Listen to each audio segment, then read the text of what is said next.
Assalamualaikum warahmatullahi wabarakatuh. Hai, kembali lagi di channel YouTube Manajemen C 2018 Universitas Negeri Medan. Dan kali ini kalian bersama kami kelompok 4 dari kelas Manajemen Inovasi yang terdiri dari Afrida Lailasari, Herni Rizky, Suci, Cindy Clovia Girsang, Roxas Hernandez Rumahorbo, dan Siti Asrolala Tanjung. Dan kali ini kita akan membahas inovasi jasa. Konsep jasa, definisi jasa. Jones dalam Trijipno dan Chandra mengemukakan bahwa konsep servis secara garis besar mengacu pada 3 lingkup definisi utama, yaitu industri, output, atau penawaran dan proses. Penyediaan jasa bisa hadir dimanapun berada. Menurut Kotler and Keller, mendefinisikan sebuah jasa adalah segala tindakan atau kinerja suatu kelompok yang dapat menawarkan pada yang lain, sesuatu yang tidak intangible dan tidak menghasilkan kepemilikan apapun. Sejalan dengan hal itu, menurut Fargo dan Lodge, dalam perspektif SD logik, beranggapan bahwa jasa adalah pengaplikasian kompetensi melalui tindakan, proses, dan kinerja untuk memberikan manfaat bagi entitas yang lain dan atau entitas itu sendiri. Jadi, bisa kita simpulkan, jasa adalah setiap tindakan atau kegiatan yang dapat ditawarkan oleh satu pihak kepada pihak lain. Pada dasarnya, jasa ini bersifat intangible atau tidak berwujud fisik dan tidak mengakibatkan kepemilikan sesuatu. Produk jasa bisa berkaitan dengan produk fisik ataupun sebaliknya. Baiklah, sekarang kita akan membahas mengenai bentuk jasa. Sesungguhnya perbedaan secara tegas antara barang dan jasa tidaklah mudah dilakukan. Hal ini disebabkan karena pembelian produk fisik seringkali dibarengi pula dengan unsur jasa atau layanan tertentu. Misalnya instalasi, penyampaian garansi, pelatihan operasional, dan perawatan serta reparasi. Kotler dan Keller membedakan 5 kategori jasa yang dinamakan dengan service mix, yaitu yang pertama adalah pure tangible good, berupa produk fisik murni seperti sabun mandi, pasta gigi, garam yang tidak disertai dengan layanan pada produk bersangkutan. Yang kedua dinamakan dengan tangible good with accompanying service, sebuah penawaran barang fisik yang disertai dengan satu atau beberapa layanan. Yang ketiga adalah hybrid, yaitu penawaran pada tipe ini terdiri atas komponen barang dan jasa yang relatif seimbang. Yang keempat adalah major service with accompanying minor goods and service. Dalam tipe ini, membutuhkan kapital intensif yang cukup besar untuk mewujudkan, tetapi item jasa yang menjadi utamanya.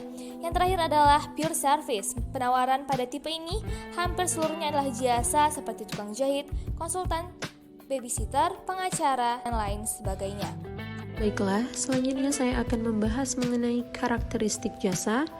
Ada 4 karakteristik jasa. Yang pertama, intangibility, di mana tidak seperti produk fisik atau suatu jasa yang tidak dapat dilihat, dirasa, dicium, didengar, atau diraba sebelum dibeli atau dikonsumsi. Produk intangibly diyakini akan lebih sulit dievaluasi karena dapat menimbulkan tingkat ketidakpastian dan risiko yang lebih besar. Oleh karena itu, untuk mengurangi ketidakpastian, pembeli seringkali menggunakan bukti fisik kualitas jasa yang bersangkutan yang digambarkan dari template, orang, peralatan, materi komunikasi, simbol, dan harga yang mereka amati. Selanjutnya yang kedua, heterogeneity atau variability, di mana kualitas jasa tergantung siapa, kapan, di mana, dan untuk siapa jasa tersebut disediakan. Maka, jasa sangat beraneka ragam. Misalnya, 2 orang datang ke salon yang sama dan meminta model rambut yang sama, tidak akan mendapatkan hasil yang sama pula. Untuk menjamin konsumen, beberapa perusahaan menawarkan garansi jasa untuk mengurangi resiko persepsi konsumen. Yang ketiga, ada inseparability, di mana jika biasanya produk fisik diproduksi dahulu, dijual lalu dikonsumsi, maka jasa diproduksi dan dikonsumsi secara bersamaan. Interaksi antara penyedia jasa dan pelanggan merupakan ciri khas jasa. Keduanya akan mempengaruhi hasil atau outcome dari jasa yang bersangkutan karena keterlibatannya dalam proses produksi jasa tersebut. Dan yang terakhir, nomor 4, traceability. Salah satu karakter jasa adalah tidak tahan lama dan tidak dapat disimpan untuk pemakaian masa mendatang. Sifat traceability jasa ini akan menimbulkan masalah krusial ketika terjadi fluktuasi permintaan. Selanjutnya, kita akan membahas mengenai inovasi jasa atau service innovation. Seperti telah diketahui bahwa sektor jasa memiliki karakteristik yang unik dan berbeda dengan produk fisik. Salah satu hal signifikan dalam jasa adalah proses produksinya yang bertumpu pada kemampuan, keterampilan atau skill, dan pengetahuan atau knowledge dari penyedia jasa.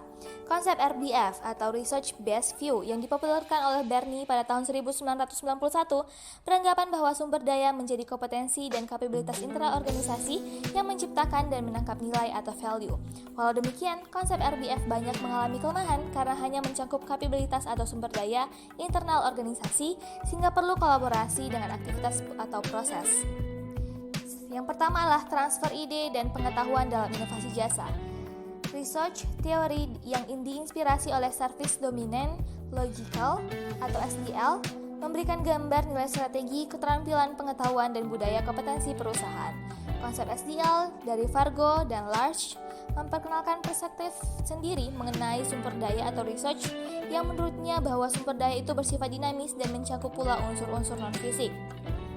Yang kedua adalah co-creation value, seperti yang diungkapkan oleh Fargo dan Large, bahwa proses penciptaan nilai melibatkan konsumen sebagai co-creator nilai, misalnya merek global McDonald, sehingga mengambil makna yang berbeda karena dimasuki negara dan budaya yang berbeda juga.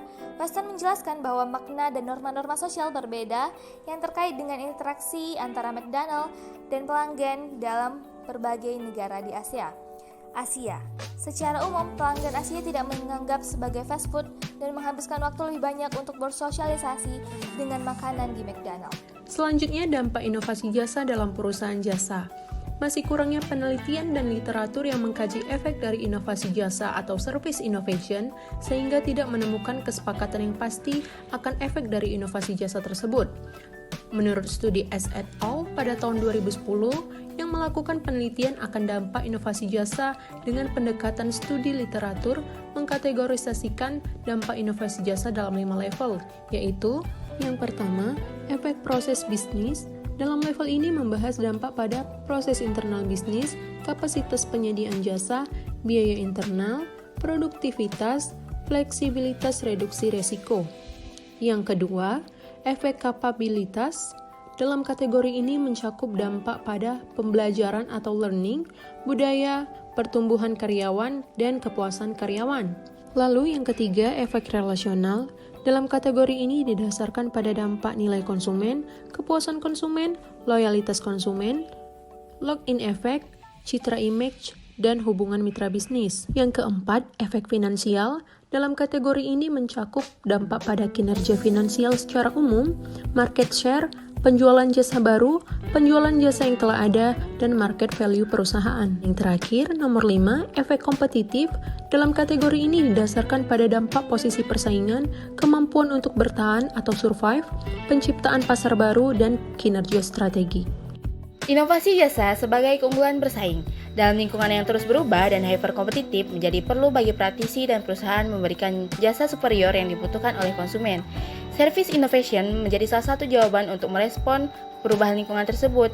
Terlebih lagi, konsep inovasi jasa yang melibatkan dan menempatkan konsumen sebagai pusat dari usaha inovasi, sehingga proses transformasi informasi dan pengetahuan akan terjadi. Contoh kasus, inovasi PT Pos Indonesia dalam menjaga eksistensi dan daya saing pelayanan publik, studi pada PT Pos Indonesia Sidoarjo 62100. Dalam dunia modern, inovasi merupakan tantangan besar bagi setiap organisasi, termasuk organisasi penyedia layanan publik.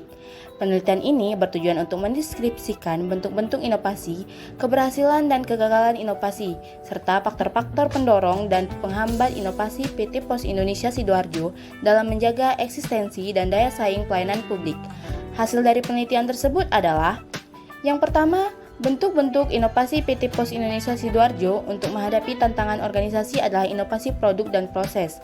Yang kedua, PT Pos Indonesia telah berhasil dalam melakukan inovasi karena inovasi layanan yang ada seperti layanan pos ekspres, pos payment, wesel pos prima dan instan, perangko prisma, dan lain sebagainya, memiliki sifat baru yang lebih efektif dan efisien dengan memanfaatkan teknologi jaringan online sehingga dapat diterima oleh masyarakat pengguna layanan. Yang ketiga Akan tetapi, inovasi-inovasi yang ada masih belum menjawab semua tantangan organisasi yang dihadapi oleh PT Pos Indonesia Sidoarjo karena inovasi produk dan proses belum mampu mengatasi masalah organisasional yang dihadapi terkait dengan kualitas dan kuantitas SDM. Di lingkungan internal PT Pos Indonesia Sidoarjo, faktor yang mendorong pengembangan inovasi adalah terkait dengan SDM serta visi dan misi.